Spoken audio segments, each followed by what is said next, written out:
यदुवंशी राजा शूरसेन की पोषित कन्या कुंती जब सन्यासी हुई तो पिता ने उसे महात्मा की सेवाओं में लगा दिया। पिता के अतिथि गृह में साधु महात्मा ऋषि मुनि आदि आते हैं। कुंती उनकी सेवा मन लगा के करती है। एक बार दुर्वासा ऋषि आए। कुंती ने उसकी मन लगाकर सेवा की।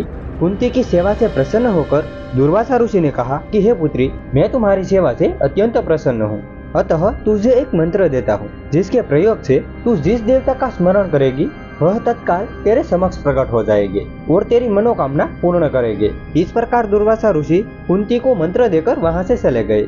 एक दिन कुंती ने उस मंत्र की सत्यता की जांच करने के लिए एकांत में उस मंत्र का जाप करके सूर्य का स्मरण किया। उसी क्षण वहां सूर्यदेव प्रकट हो गए और बोले कि हे देवी, मैं आपकी क्या मनोकामना पूर्ण कर सकता हूँ। उस पर कुंती ने कहा, मुझे आपसे किसी भी प्रकार की अभिलाषा नहीं है, मैंने तो केवल मंत्र की सत्यता परखने के लिए जाप किया था। कुंती के इस वचन को सुनकर सूर्यदेव बोले, हे कुंती, मेरा आना व्यर्थ नहीं जा सकता। मैं तुम्हें एक अत्यंत पराक्रमी तथा दानशील पुत्र प्रदान करता हूँ। इतना कहकर सूर्यदेव अंतर्ध्यान हुए।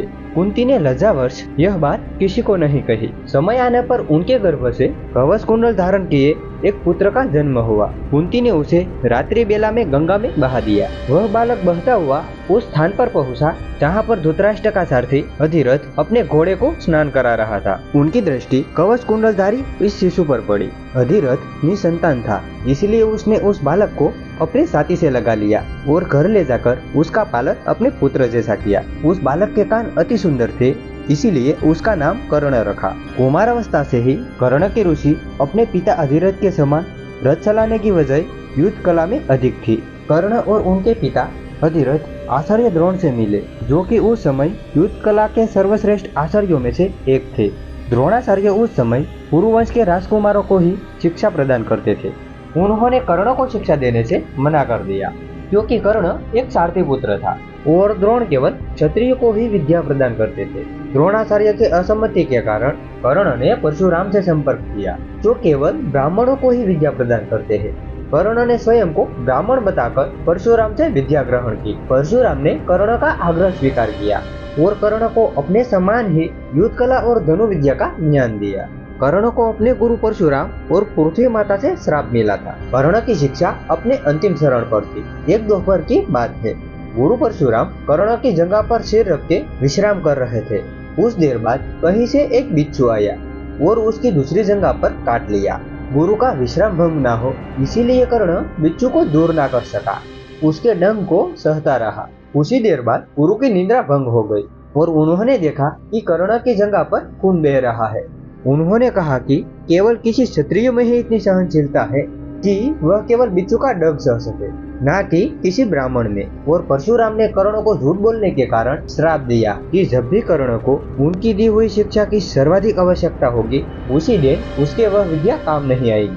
कर्ण, जो कि स्वयं ये नहीं जानता था कि वह किस वंश से है, अपने गुरु से क्षमा मांगी और कहा कि उसके स्थान पर यदि कोई और शिष्य होता तो वो भी वही करता।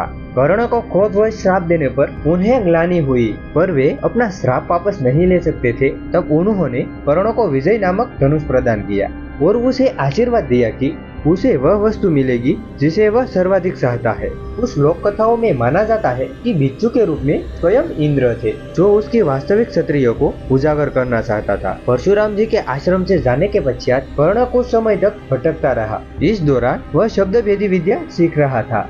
अभ्यास के दौरान उसने एक गाय के बछड़े को कोई वन्य पशु समझ लिया और उस पर शब्द भेदी बाण चला दिया और बछड़ा मारा गया। तब उस गाय के स्वामी ब्राह्मण ने कर्ण को श्राप दिया कि जिस प्रकार उसने एक असहाय पशु को मारा है, वैसे ही एक दिन यह भी मर जाएगा। इस प्रकार कर्ण परशुराम का एक अत्यंत परिश्रमी और निपुण शिष्य बना। कर्ण दुर्योधन के आश्रम में रहता था।